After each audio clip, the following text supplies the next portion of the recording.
আসসালামু আলাইকুম রহমতুল্লাহি আবরাকাতুহ।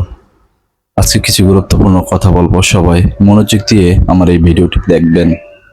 তোমার ফিরে আসার সময় হয়েছে ভাই। ভাই আমার, এই দুনিয়াটা চিরস্থায়ী না। আমরা সবাই একদিন এই পৃথিবী ছেড়ে চলে যাব। প্রশ্ন হলো, আমরা কি প্রস্তুত মৃত্যুর জন্য? আল্লাহ সুবহানাহু ওয়া তাআলা পবিত্র কোরআনে বলেছেন, প্রত্যেক প্রাণীকে মৃত্যুর স্বাদ আস্বাদন করতে হবে। সূরা আল ইমরান 3 থেকে 185 নম্বর আয়াত। আজকে যাকে তুমি জানো, কাল তার কবরের জানাজায় তুমি দাঁড়াতে পারো। আজ ঘরে ঘরে আলো, কাল সেখানে কান্না ভাই। এখনো সময় আছে, ফিরে আসো আল্লাহ সুবহানাহু ওয়া তাআলার দিকে।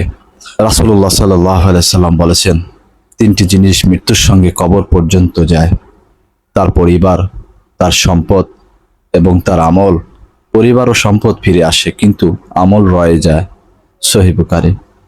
তাহলে বলো ভাই, আমরা কি নিয়ে আল্লাহর কাছে যাব? জীবনে এতগুলো বছর কাটলো নামাজ ছাড়া, কোরআন ছাড়া, আল্লাহর ভয় ছাড়া। এখন কি সময় নয় ফিরে আসার? আল্লাহ সুবহানাহু ওয়া তাআলা বলেন, হে ঈমানদারগণ, তোমরা আল্লাহর প্রতি যথার্থ তাকওয়া অবলম্বন করো এবং মৃত্যুবরণ করো মুসলমান হিসাবে। সূরা আল ইমরান 3 থেকে 102 নম্বর আয়াত।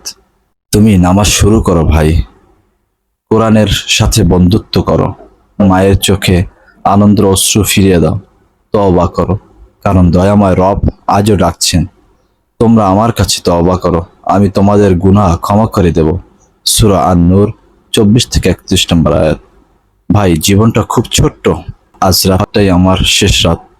তুমি ফিরে এসো, নামাজে ফিরে আসো, আল্লাহর ভালোবাসার দিকে ফিরে আসো, কারণ আল্লাহ তোমাকে আজও ডাকছেন। আল্লাহ সুবহানাহু ওয়া তাআলা আমাদেরকে সঠিক পথে, হেদায়েতের পথে, কোরআন সুন্নাহ অনুযায়ী জীবনকে পরিচালনা করার পথে তৌফিক দান করুন।